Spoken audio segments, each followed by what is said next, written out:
दोस्तों सब्सक्राइब कीजिए बॉलीवुड क्रेजीज को और साथ ही बेल आइकन दबाना ना भूलिएगा। दोस्तों आप सभी का स्वागत है बॉलीवुड क्रेजीज में। हाल फिलहाल में मैंने देखी है एक हॉलीवुड फिल्म एक्सट्रैक्शन, जिसे देखकर ऐसा लगता है ये हॉलीवुड नहीं, ये इंडियन फिल्म लग रही, क्योंकि इस फिल्म में हमको पंकज त्रिपाठी नजर आ रहे हैं, इस फिल्म में हमको रणदीप हुड्डा नजर आ रहे हैं और इस फिल्म में हमें हॉलीवुड के द थॉर हमारे अपने क्रिस हेम्सवर्थ नजर आ रहे। कमाल की एक्शन फिल्म है। 24 अप्रैल को रिलीज हुई नेटफ्लिक्स पर। ये फिल्म ने कहर ढा दिया है एक्शंस के मामले में। कई लोग जरूर स्पेशली हॉलीवुड वाले इस फिल्म को उतना ज्यादा तसल्ली से नहीं देख पा रहे, उतना ज्यादा शायद कनेक्ट नहीं कर पा रहे, but as an Indian I can say सही लगाकर घुमाकर निशाना मारा इस पिक्चर ने। क्या पिक्चर बनाई है। पहली बार मुझे ऐसा लगा कि इंडियन कैरेक्टर्स को एक टिपिकल का साइड वाला रोल नहीं दिया है, अफकोर्स एकदम टक्कर का रोल दिया है। और वाकई में ये रोल्स जो भी थे, चाहे पंकज त्रिपाठी के थे, चाहे रणदीप हुड्डा के थे, they were worth uploading. Pankaj Tripathi तो almost kind of cameo. This is spoiler review, so अगर आपने एक्सट्रैक्शन नहीं देखा तो पूरा वीडियो मत देखिएगा। आई प्रॉमिस आप मेरे को गाली दोगे बाद में। I don't want that. This is spoiler alert review because यहाँ पे मैं एंडिंग भी एक्सप्लेन करूंगा, क्योंकि एंडिंग बड़ी खतरनाक हुई है। Now let's come back to the topic. Film की रेटिंग्स जो दी गई है, 7 दिया गया है एमडीबी पे आउट ऑफ 10। रोटेन टोमेटोज पे 63% दिया गया आउट ऑफ 100। मेटाक्रिटिक पे 54% दिया गया out of 100। It's one thing is for sure कि एवरेज से बेहतर फिल्म है। This is what all it clears. मैं बहुत सारी चीजें आपको बताऊंगा जो आपको बहुत अच्छी लगी। Now let's simply come back to topic. ये फिल्म को देखकर आपको कीनू रिव्यूज की जो फिल्म थी आपने हाल फिलहाल में देखी थी, क्या नाम था उसका, कीनू रिव्यूज की जो, हाँ, जॉन विक का फर्स्ट थी जो फिल्म है 1, 2, 3। अब तीनों फिल्म जैसे लगेगा एक में ही डाल दिया है, इतना भर के एक्शन दिया है।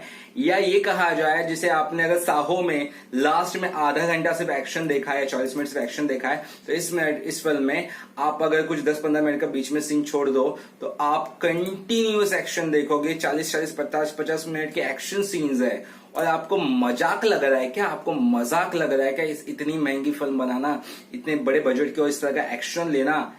बहुत डिफिकल्ट फिल्म थी ब्रो, बहुत difficult. The film was set in Dhaka as it has been said. और यहां पर आपको बता दो फिल्म का बजट $65 मिलियन है। 496 करोड़, यानी कि ऑलमोस्ट 500 करोड़ की फिल्म है। आप घर बैठे अगर नेटफ्लिक्स में सब्सक्राइब करके अगर चिल आउट करें इस पिक्चर को, पॉपकॉर्न खा के या फिर जो भी खा के, so it is a must watch. पैसा वसूल बोलूंगा मैं। एक्शन लवर्स को तो भैया एड्रेनलिन रश आ जाएगा, मतलब पागल हो जाएंगे खुशी के मारे। सिंपल सा लॉजिक बता देता हूं। यहाँ पे जो हमारे क्रिस हेम्सवर्थ है उनका नाम टाइलर रेक है। टाइलर रेक को जो पता, टाइलर रेक को एक्चुअली एक सुपारी काइंड ऑफ दिया जाता है इंटरनेशनल में। वो ये दिया जाता है कि एक ड्रग किंग माफिया है इंडिया का, जो पंकज त्रिपाठी, वो उसका नाम सीनियर, मतलब उसको महाजन ही उसका नाम है। उसका एक बेटा रहता है, इसका नाम है ओवी महाजन। ओवी महाजन किडनैप हो जाता है, 14 साल का रहता है, और ये जिसका बाप है ये जेल में बंद रहता है, पंकज त्रिपाठी। जब बच्चा किडनैप हो जाता है तो जो ओवी महाजन का बाप रहता है वो बोलता है, उसको बुलाता है, किसको? अपने रणदीप हुड्डा को। तो रणदीप हुड्डा को उसका देख रेख करने को दिया रहता है एक्चुअली। तो रणदीप हुड्डा को बुलाता है जेल में, बोलता है भी अगर मेरा बेटा नहीं मिला तो तेरी फैमिली गई समझ। तो यहाँ पे जो रणदीप हुड्डा का रोल है वो एक स्पेशल फोर्सेस में काम करने वाले बंदे का रोल प्ले कर रहे हैं, और उन्हें कहा जाता है कि मेरे बेटे को कहीं से भी लेकर आ। अब इसका जो बेटा है वो किडनैप होके, मतलब महाजन का बेटा, ढाका में है। तो अब ये जो हमारा जो रणदीप हुड्डा है ये सुपारी देता है किसको? इंटरनेशनल बंदे को। इंटरनेशनल बंदा कौन रहता है बचाने वाला? हमारा टाइलर रेक, यानी क्रिस हेम्सवर्थ आता है ढाका में उसकी पूरी टीम को लेकर। उसके बाद में ये पता चलता है कि रणदीप हुड्डा ने डबल क्रॉस कर दिया है, क्योंकि आधे पैसे दिए और आधे दिए ही नहीं है, ठीक है। और उसके बाद में अब यहाँ पे ये सीन आया है कि क्रिस हेम्सवर्थ को इस फिल्म में एक ऐसा वक्त आता है जहां पर वो ऑफकोर्स बच्चे को बचाने के लिए वो ट्राई करता है और बच्चे को काफी हद तक बचा भी लेता है, लेकिन बाद में जब वो आधा पैसा बाकी का देता नहीं है, रणदीप हुड्डा ट्रांसफर नहीं करता है, तो इनको लगता है क्रिस हेम्सवर्थ यानी कि उनकी टीम को कि इससे चीट किया। तो जो क्रिस हेम्सवर्थ है, टाइलर की टीम रहती है, बोलती है यार छोड़ना, उस बच्चे को छोड़ दे मरने को, अपने को क्या करना है, तू आ जा। लेकिन क्रिस हेम्सवर्थ उस बच्चे को छोड़ता नहीं, यानी टाइलर रेक इसलिए नहीं छोड़ता कि टाइलर रेक का भी बच्चा बचपन में किसी ना किसी तरह से 6 साल का बह के कहीं पानी में मर गया, जब जिस वक्त में वो था नहीं। तो उसका पास्ट उसका हमेशा हॉन्ट करता है, इसीलिए उसका एक बॉन्डिंग हो जाता है ओवी से, यानी ओवी मारा 14 साल के बच्चे से। तो इन दोनों को, वो ओवी को किस तरह से बचाते हैं और किस तरह से रणदीप हुड्डा का सहारा लेते हैं, क्योंकि ऑफकोर्स रणदीप हुड्डा तो डबल क्रॉस करता है, लेकिन उसको पता है किसको, टाइलर रेक को, कि इस बार इस सिचुएशन में मुझे रणदीप हुड्डा की जरूरत है, नहीं तो रणदीप हुड्डा के साथ मिलकर ही मैं ओवी की जान बचा सकता हूं, वरना ढाका की मिलिट्री और जो आर्मी है वो मुझे इधर ही मार डालेगी हम दोनों को, और ओवी भी मर जाएगा। तो रणदीप हुड्डा का जो रोल है बहुत ही कमाल का। इससे पहले भी रणदीप हुड्डा को बोला गया था कि आपने हॉलीवुड की फिल्मों को ऑफर्स आपको मिले थे, क्यों नहीं निभाया। उनको लगता था वो ऑफर टिपिकल थे, उसमें कोई अच्छे से रोल नहीं था, और इस रोल को करने का उनका ये था रीजन कि ये रोल उनको कुछ नया लिबर्टी देता कुछ करने का। और वाकई में रणदीप हुड्डा आपको बहुत सरप्राइज करेंगे। सबसे पहले क्रिस यानी कि टाइलर रेक, उसके बाद रणदीप हुड्डा का जो स्पेशल फोर्स के एक ऑफिसर का रोल प्ले करे वो, उसके बाद वो जो छोटा सा बच्चा है इस फिल्म में, यानी कि जिसका नाम है ओवी महाजन, जो असली नाम उनका उसका है रुद्राक्ष जायसवाल। ये फिल्म खास इसलिए है कि इसे प्रोड्यूस किया है रूसो ब्रदर्स ने, जॉय रूसो, एंथोनी रूसो ने, जिन्होंने एवेंजर्स एंड गेम जैसी कमाल की फिल्म बनाई है। और इस फिल्म को डायरेक्ट किया है जिनका नाम मैं आपको बता देता हूँ। इस फिल्म को डायरेक्ट करने वाले जो है सैम हरग्रेव। सैम हरग्रेव वही बंदा है जिसने एवेंजर्स एंड गेम के एक्शन सीन्स डायरेक्ट किए थे, मतलब एक्शन फिल्म को डायरेक्ट करने वाले है सैम हरग्रेव। इसके पहले Captain America, Civil War, Avengers Endgame उन्होंने एक्शन स्टंट के हिसाब से काम किया था उन फिल्मों में। तो ऑफकोर्स एक्शन में बाप था ये डायरेक्टर, इनकी पहली फिल्म थी एज ए डायरेक्टर, और एक्शन में इस बंदे ने, सैम ने कमाल कर दिया, यानी कि डायरेक्टर ने। और यहाँ पे अब बहुत ज्यादा स्टोरी पे कॉम्प्लिकेशंस पे नहीं जाऊंगा, बस यही कहूंगा कि स्टोरी में बहुत दम है। क्या उस बच्चे को ढाका से वापस इंडिया ले आ पाते हैं टाइलर रेक और रणदीप हुड्डा या नहीं, ये इस पूरी फिल्म की कहानी है। एक्शंस बहुत ज्यादा है, I mean, फाड़ एक्शन है, बम फाड़ एक्शन है। यहाँ पे मुझे कुछ चीजें जो बहुत अच्छी लगी जो मैं बताना चाहूंगा। एक्शन में इस फिल्म को आप अपना 5 में से 5 दे सकते हैं। एक्शन में आप इस फिल्म को 5 में से 5 दे सकते हैं। एक्शन बहुत ही ज्यादा कमाल है, और यहाँ पर उसके लिए डायरेक्टर को ही ताली बजाने के हम स्वागत कर सकते हैं, क्योंकि डायरेक्टर ने ही एक्शन डायरेक्ट किया है। और यहाँ पर किस तरह से गाड़ियों को ढाका की भीड़ में निकालते हुए, गली मोहल्लों से निकालते हुए, एक्शंस दिखाते हुए कमाल लगता है। एक सीन है स्टार्टिंग के फर्स्ट हाफ में फिल्म के, जब अलग अलग रूम में घुसता है हमारा टाइलर रेक, यानी कि, और वो जो बच्चा साथ में, तो हर एक घर में जब घुसता है तो अलग अलग गाने बजते रहते हैं, बहुत अलग अलग हिंदी गाने बजते हैं, वो बहुत अच्छा फील आता है।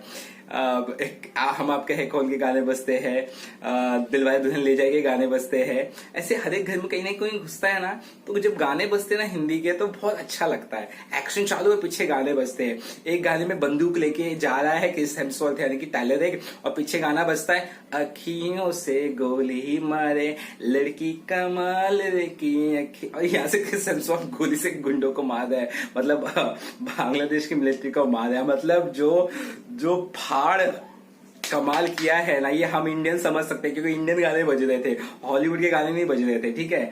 और यहाँ पे एक चीज आपको बता दो, जैसे कि रणदीप हुड्डा ने सिर्फ हिंदी में डायलॉग बोला है, 99% डायलॉग, यानी कि जो एक्टर्स है उन्होंने अपनी लैंग्वेज में डायलॉग बोला है, वो एक अच्छा लगा। और यहाँ पे एक ड्रग किंग पिन का जो रोल प्ले कर रहे, मतलब ड्रग माफिया के बड़े लीडर जो ढाका के, वो प्ले कर रहे रोल प्रियांशु पेनियाली यहाँ पे आमिर आसिफ का जो ड्रग लॉर्ड का रोल प्ले करे ढाका के, उनका कम एज के है बंदे, लेकिन उन्होंने बहुत अच्छा परफॉर्म किया है, अच्छा रोल निभाया है। यहाँ पे टाइलर रेक की जो फ्रेंड का रोल प्ले कर, टाइलर मतलब हमारे क्रिस हेम्सवर्थ, उनकी जो फ्रेंड का रोल प्ले कर रही है उसका नाम है गुलशिफ्ते फराहानी, जो इस फिल्म में निक खान का रोल प्ले कर रही है, जो साथी रहती है टाइलर रेक की टीम की, समझ गए।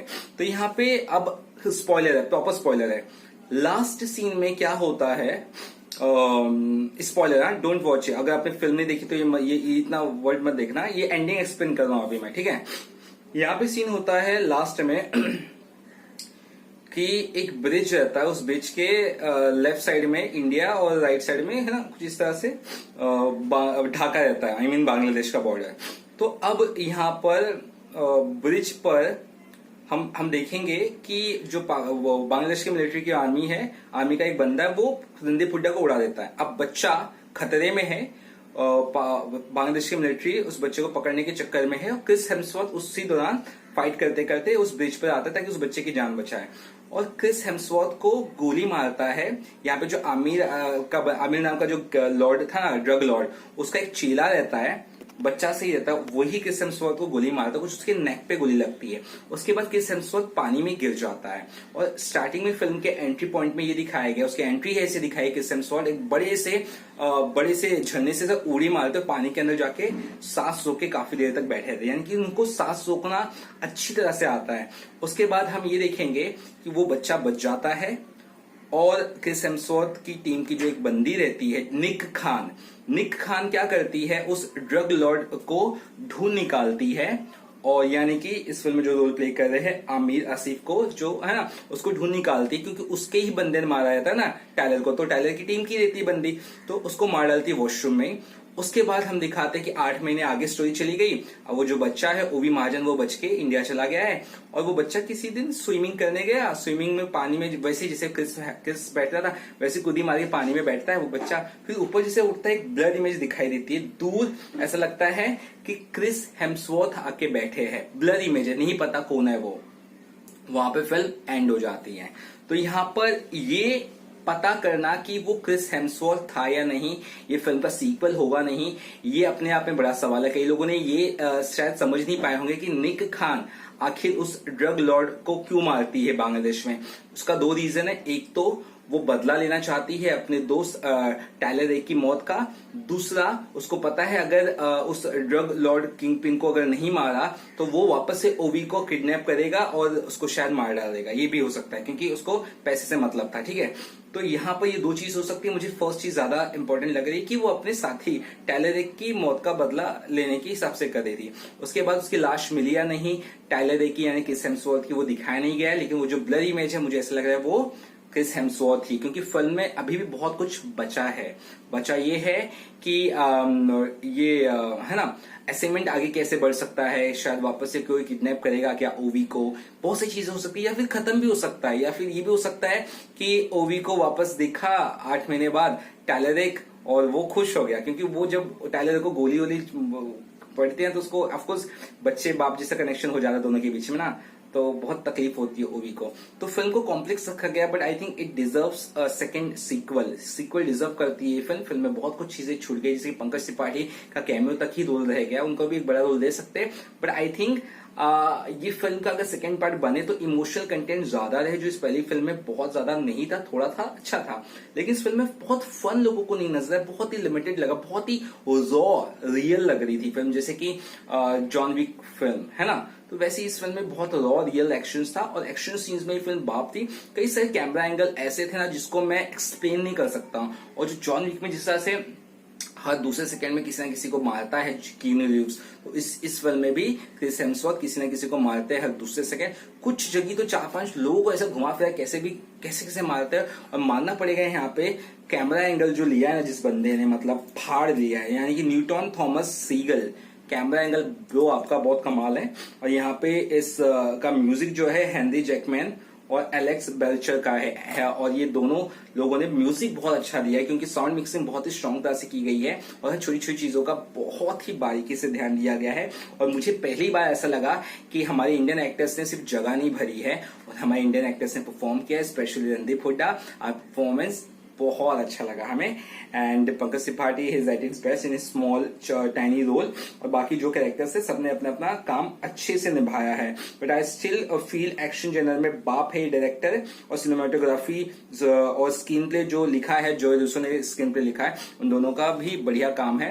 और ये फिल्म एक मैगजीन पर ग्राफिकल मैगजीन पर आधारित थी ये फिल्म, और इसका बस लोकेशन चेंज करके ढाका रख दिया गया था। I think it's a must watch film to all die hard action lovers, बाकी लोग भी इस फिल्म को देख सकते हैं। You need to watch and you will love Chris Hemsworth, the small kid, and of course Randeep Hooda. I hope आपको वीडियो अच्छा लगा हो। मेरी जो रेटिंग है इस पूरे माहौल को देखते हुए, एक अच्छा सिनेमा, एक बेहतर चीजें हम देखते हुए, I will definitely going to go with 80% rating, that is brilliant. और हाँ, शायद फन और थोड़ा होता और मुझे लगा कहीं ना कहीं फिल्म हल्का कनेक्शन छोड़ रही है, वो फ्लो थोड़ा सा आई थिंक और होता तो I will definitely going to give it much bigger ratings, but still 80% is not bad and it's a must watch film. तो all cine freaks out there, actually फिलहाल के इतना ही, बाय बाय।